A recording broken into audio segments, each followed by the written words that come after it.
Ladies and gentlemen, today I want to talk to you about one of the most transformative steps you can take in your life, leaving your comfort zone. It's easy to settle into routines, to embrace the familiar, and to avoid the unknown. But true growth, true success, and true fulfillment lie beyond the boundaries of your comfort zone. Imagine what you could achieve if you dared to step into the unfamiliar, if you embraced the challenges that come with change. It's time to leave your comfort zone, to push yourself to new heights, and to discover the incredible potential that lies within you. I just wanted to say how much I value the chance to spend time with you once more. Would you kindly give Lenoir a standing ovation? Very lovely character. I sincerely believe in this ministry. Jack Boland is, in my opinion, ahead of his time, as well as others in attendance who exhibit some worry, in terms of giving individuals more authority and assisting them in acquiring the abilities required to successfully negotiate some of life's most perilous waters. This evening, it's something that is desperately needed. We are going to examine the process of becoming unstuck. Some of you may be familiar with what I mean. We must occasionally ask ourselves, what's the point of my life? I once heard a person say this during a presentation.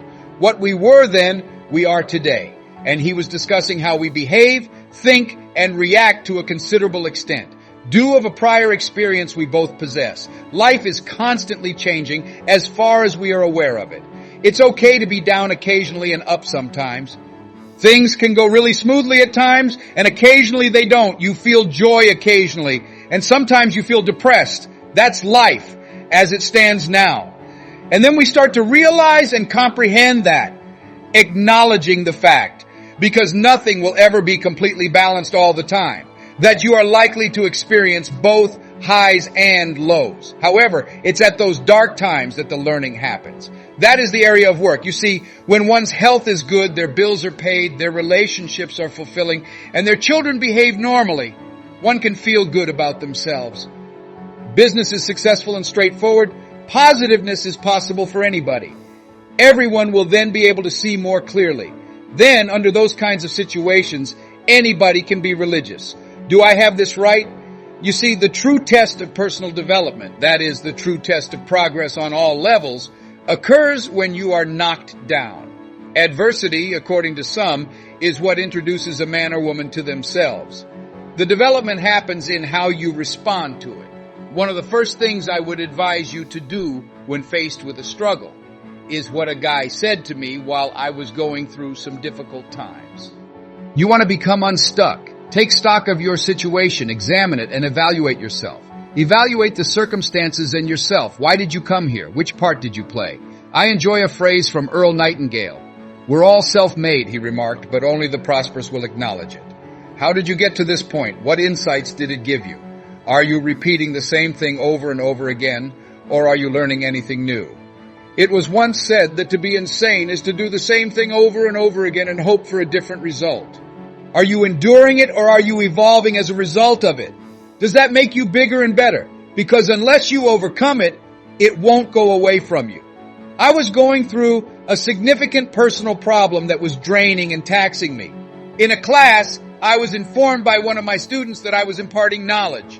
To be honest, she warned, unless you deal with it gracefully, it will stick in your face. Oh, and it lingered for a very long time.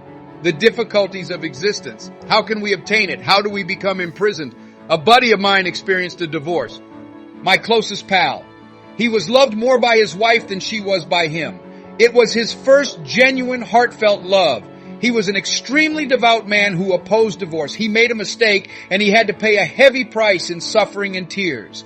He eventually reached a point where he realized he ought to have filed for divorce, but he was unable to act. He was enmeshed in a situation of retribution. He declared, I'm going to pay her back because she's made me so miserable. It started attacking him since he was stuck and lingered in there longer than he should have. It started to have psychological effects on him. Because of this, he finally got a divorce and used the same mindset to new relationships, always searching for something to go wrong. Since he had been burned so severely, he did not want to incur more suffering. In partnerships, he was attempting to stay out of pain. He would take action to ensure the connection failed when it got too close. Since no one is flawless, he would always try to find something wrong with the individual. Thus, it is attainable if you search for it. His revenge had become his only option. My acquaintance who works at a job also adores the company and plans to retire there. One day they summoned him to the office, demanded his badge and identity, snatched the security guard apart, entered his desk, and informed him that he was dismissed and needed to go. Then he was inconsolable. And like all of us, he would tell you his tale if you got close to him. Even after landing a job, he proceeded to inform everyone he knew about his unfair termination. And he would always conclude that it wasn't just. It's not fair in life. Life is what it is. The fact that birds consume worms is unfair. Thus, we are unable to even address what is just. However, he can't escape the reality that it's unfair. I'm not worthy of that. They were in error. In the past, I served as an Ohio State representative in Columbus. We used to go outside on the Ohio legislature's front lawn at the Capitol during the break and watch people go by. Everybody used to make fun of this one person who we all knew, adults and kids alike, whenever he stopped by. We referred to him as Chicken Man. In his hat was a feather. He would drive about the downtown area with a toy chicken perched atop his automobile, occasionally honking his horn and blinking his lights. He would drive when he got out of his vehicle. He used to stroll through the city center pushing a baby carriage that held 2 small baby dolls and a photograph of a woman. Additionally, he would make chicken noises whenever you spoke to him or got too close. Chicken Man used to make us all chuckle. We were unaware of the Chicken Man's tale. At approximately 3 a.m, Chicken Man awoke. Suddenly, there was a fire in his house. In a panic, he hurriedly escaped out the window, only to return outside to hear his wife and kids yelling for assistance. The flames were too great and too intense for him to run back to the door and try to save them. He made an attempt to enter. He was unable to enter. He was anxious and desperate. The cries eventually ended. The fire claimed their lives. After learning that his sister had passed away and that his niece was trapped in the fire, his brother-in-law arrived and began thrashing the Chicken Man. You are a chicken. You saved my sister, but why? You're a coward. You're a coward. Chicken Man, as the people dragged him off, they took him up and asked, "Are you okay?" The man dressed as a chicken gave him a look and began to make chicken noises. He never, ever recovered from that loss. He was unable to move. After that incident, none of us could explain why Chicken Man was carrying around this photo and these tiny toys. I recall making a promise to my adopted mother that I would buy her a house when I was mired in rage for a very long period. I will always remember the intense effort it took to save enough for the down payment. I had heard about a stunning house in a posh neighborhood in Miami. My mother answered, "Yes, I want it," when I took her to view it. It was situated on the water. We attended the closing. "Les, have you had a title search?" my lawyer asked.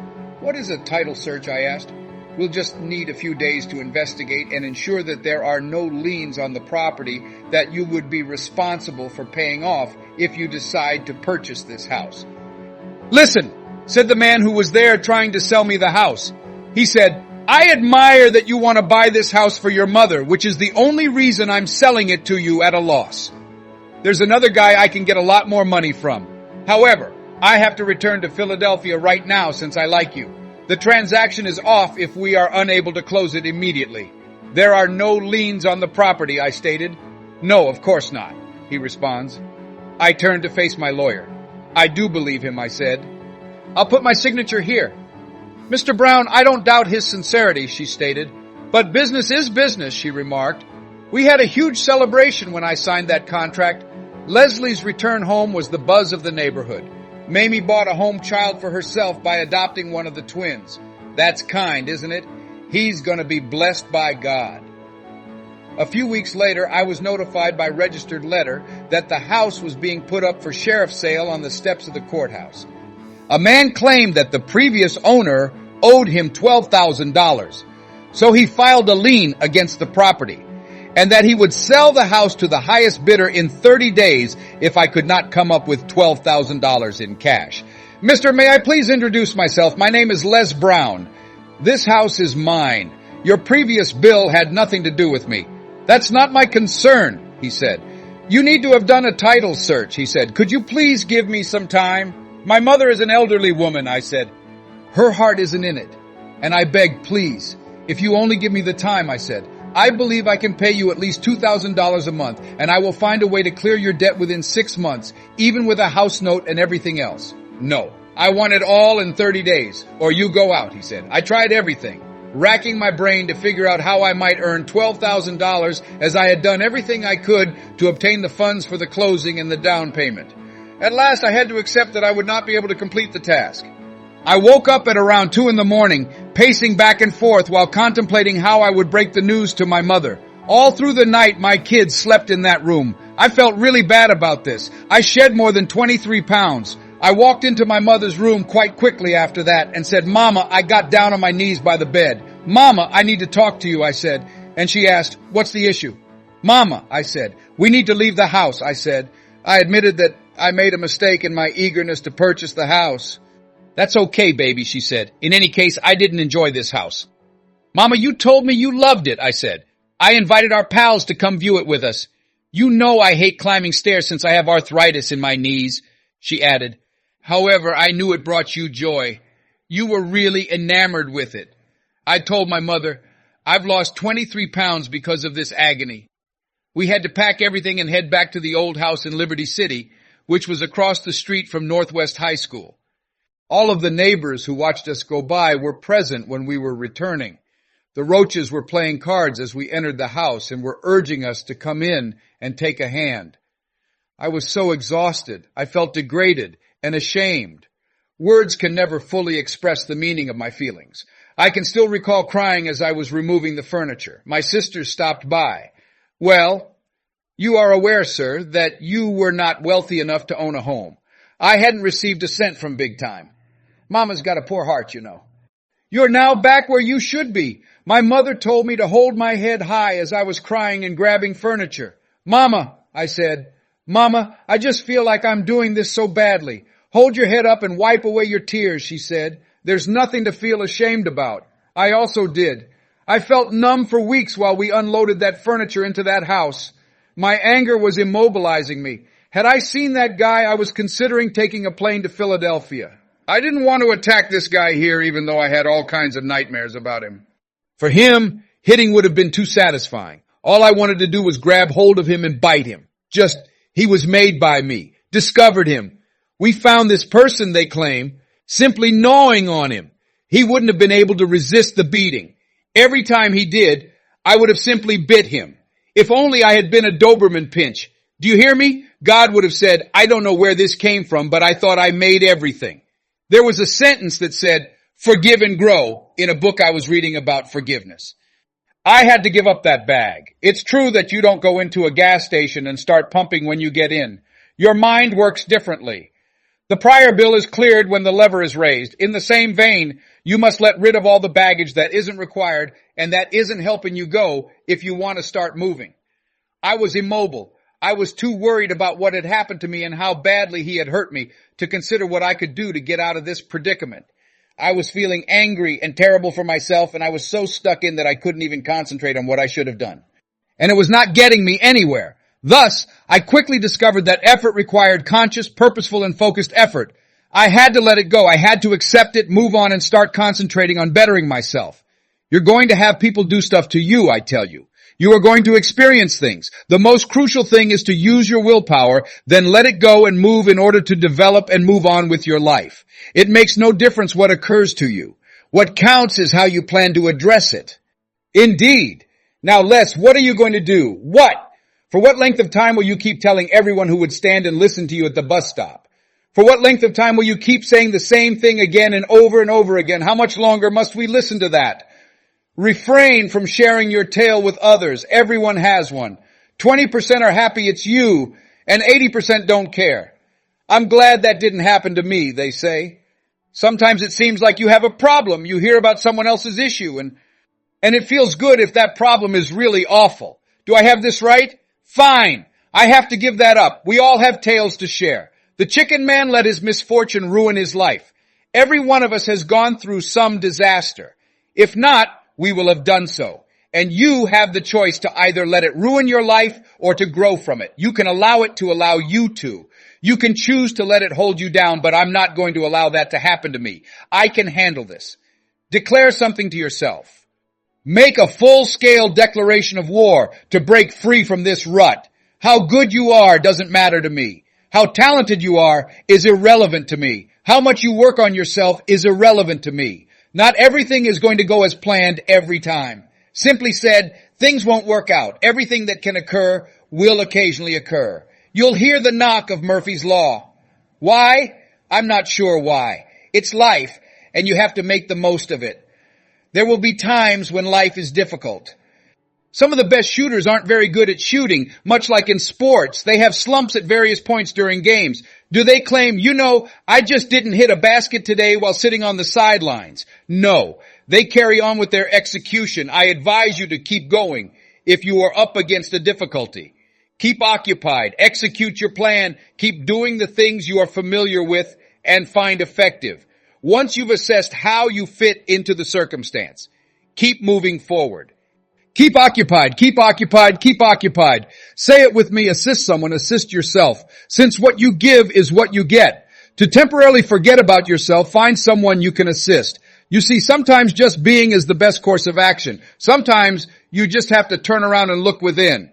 An arrow and a bow. You can't just shove it out after accepting a bow. An arrow. The arrow simply cannot be forced out. It must be drawn back and then released. There are moments when you need to take a step back. Turn inward, pray, meditate, and rejuvenate. Walk away, give it some thought, and then return to examine it from a new angle. When you are under the spell or the influence of anything that is happening, do not operate. The next step is to turn on the thinker inside. You resist letting your feelings rule you. We are sentimental people, but you need to start controlling your feelings. The journey beyond your comfort zone is not always easy, but it is always rewarding. Every step you take into the unknown is a step toward greater self-discovery, greater achievements, and a more fulfilling life. Don't let fear hold you back. Don't let the comfort of the familiar keep you from reaching your true potential. Remember, the magic happens when you step out of your comfort zone. Embrace the uncertainty, welcome the challenges, and trust in your ability to navigate through them. Each step you take outside your comfort zone is a testament to your courage and your commitment to growth. It's time to leave your comfort zone. It's time to embrace the opportunities that await you beyond the familiar. Believe in yourself, push your boundaries, and watch as your life transforms in ways you never thought possible. You have the power to achieve greatness, but first, you must take that bold step into the unknown. So start today. Step out of your comfort zone and into the life you've always dreamed of. The journey may be challenging, but the rewards are beyond measure. It's time to leave your comfort zone and discover the incredible potential that lies within you. You can do it, and you will do it. The time is now. Make it count.